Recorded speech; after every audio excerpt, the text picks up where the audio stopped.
तो बात है 1983 की और जगह है इंडियाना का एक छोटा सा कस्बा हॉकिंस।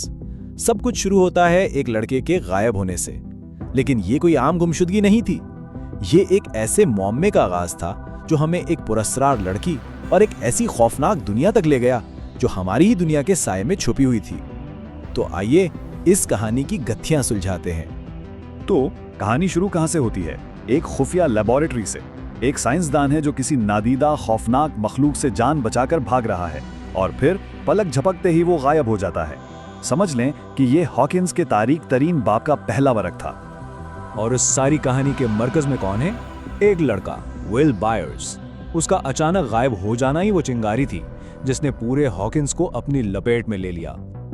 ये बस चंद घंटों की बात थी और इन चंद घंटों ने हॉकिंस को हमेशा के लिए बदल कर रख दिया। एक तरफ डंजन्स एंड ड्रैगन्स का खेल खत्म होता है और दूसरी तरफ एक हकीकी अफरीद सामने आ जाता है। सब कुछ इतनी तेजी से हुआ और ठीक उसी लम्हे जब विल गायब होता है, एक और पुरस्कार किरदार कहानी में दाखिल हो जाता है। अब शुरू में तो पुलिस चीफ हॉपर उसे एक आम गुमशुदगी का मामला ही समझते हैं, लेकिन विल के दोस्त वो हार मानने वाले नहीं थे। वो खुद अपने दोस्त को ढूंढने निकल पड़ते हैं और इसी तलाश के दौरान उन्हें वो लड़की मिलती है जिसके पास आप कह सकते हैं इस पूरे मामले के जवाबात थे। बहुत जल्द ये बात साफ हो जाती है कि ये कोई आम गुमशुदगी का केस बिल्कुल नहीं है। अब कहानी में माफूकुल फितरत इशारे मिलना शुरू होते हैं, ऐसे इशारे जो हकीकत के पर्दे हटाने लगते हैं। और यहाँ से ना दो अलग अलग लेकिन आपस में जुड़ी हुई कहानियां सामने आती हैं। एक तरफ तो 11 है जो अपनी ताकतों से ये दिखाती है कि विल को एक अफरीद ने पकड़ा है, और दूसरी तरफ है विल की मां जॉयस।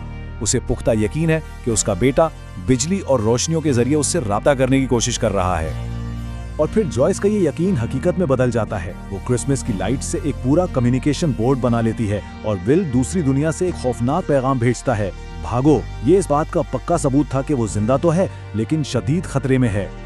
लेकिन सवाल यह है कि आखिर ये खतरा है क्या और ये आया कहां से? उसके लिए हमें इस माफूकुल फितरत दुनिया के कुछ बुनियादी उसूलों को समझना होगा। एक ऐसी दुनिया जिसे अपसाइड डाउन कहा जाता है। तो लड़के इस मखलूक को नाम देते हैं डेमोगोर्गोन का, जो उनके डंजन्स एंड ड्रैगन्स गेम का एक बहुत ताकतवर अफरीद है। और ये सिर्फ एक नाम नहीं है, बल्कि ये उस खौफनाक हकीकत को समझने की एक कोशिश है जिसका वो सामना कर रहे थे। तो ये डेमोगोर्गन आया कहां से? एक मुतवाजी दुनिया से, यानी अपसाइड डाउन से। उनके साइंस टीचर मिस्टर क्लार्क इसे एक बड़ी जबरदस्त मिसाल से समझाते हैं। वो कहते हैं कि एक तनी हुई रस्सी का सोचें। एक बाजीगर सिर्फ उसके ऊपर चल सकता है, लेकिन एक पिस्सू वो रस्सी के नीचे और साइड पर भी चल सकता है। बस यही अपसाइड डाउन है, एक ऐसी दुनिया जो हमारे बिल्कुल साथ है, लेकिन हम उसे ना देख सकते हैं और ना महसूस कर सकते हैं। लेकिन इस मामले में सिर्फ एक अफरीद ही शामिल नहीं है। नहीं जनाब, इसमें एक बहुत गहरी सरकारी साजिश भी शामिल है। और जैसे जैसे सच्चाई सामने आने लगती है, हुकाम इसे छुपाने की हर मुमकिन कोशिश करते हैं। तो सरकारी कहानी क्या बनती है? यही कि विल की लाश मिल गई है और केस बंद किया जा रहा है। ये एक सीधी सादी कहानी थी जिसका मकसद सिर्फ और सिर्फ सबको गुमराह करना था। लेकिन जॉयस एक मां होने के नाते वो इस झूठ को मानने से साफ इनकार कर देती है। उसे अपने दिल की गहराइयों से यकीन था कि उसका बेटा जिंदा है और ये जो लाश मिली है ये एक धोखा है।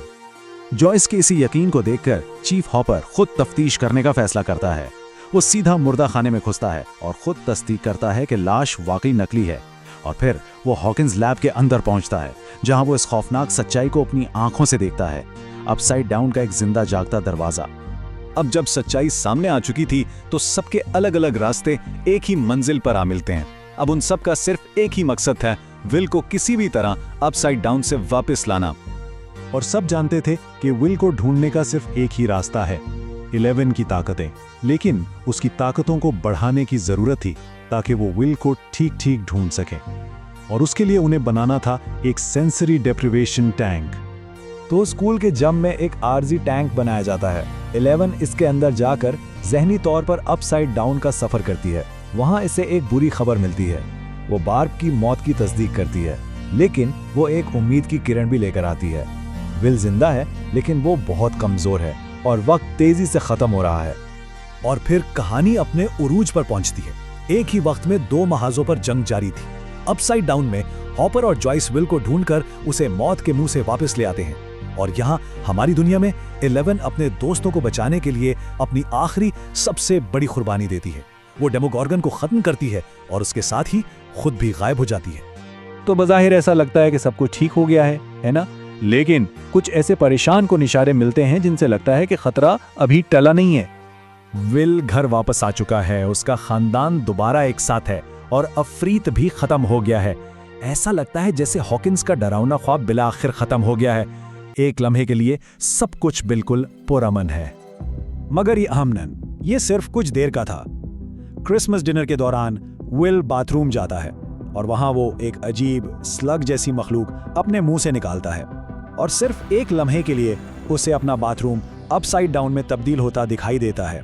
ये एक खौफनाक इशारा था कि अपसाइड डाउन का कोई हिस्सा अब भी उसके अंदर मौजूद है। और इसी दौरान हमें एक और इशारा मिलता है, लेकिन इस बार ये उम्मीद भरा है। चीफ हॉपर को जंगल में एक डब्बे में एगोज रखते हुए दिखाया जाता है, जो 11 का पसंदीदा खाना था। ये इस बात का इशारा था कि शायद, सिर्फ शायद, वो अभी भी जिंदा है और कहीं छुपी हुई है। तो कहानी यहाँ एक बहुत बड़े सवाल पर आकर खत्म होती है। विल तो वापस आ गया, लेकिन क्या हॉकिंस वाकई महफूज है, या ये सब कुछ सिर्फ एक शुरुआत थी, एक बड़े और ज्यादा खतरनाक तूफान की शुरुआत जिसने हमारी दुनिया में अपनी जड़ें फैला दी हैं?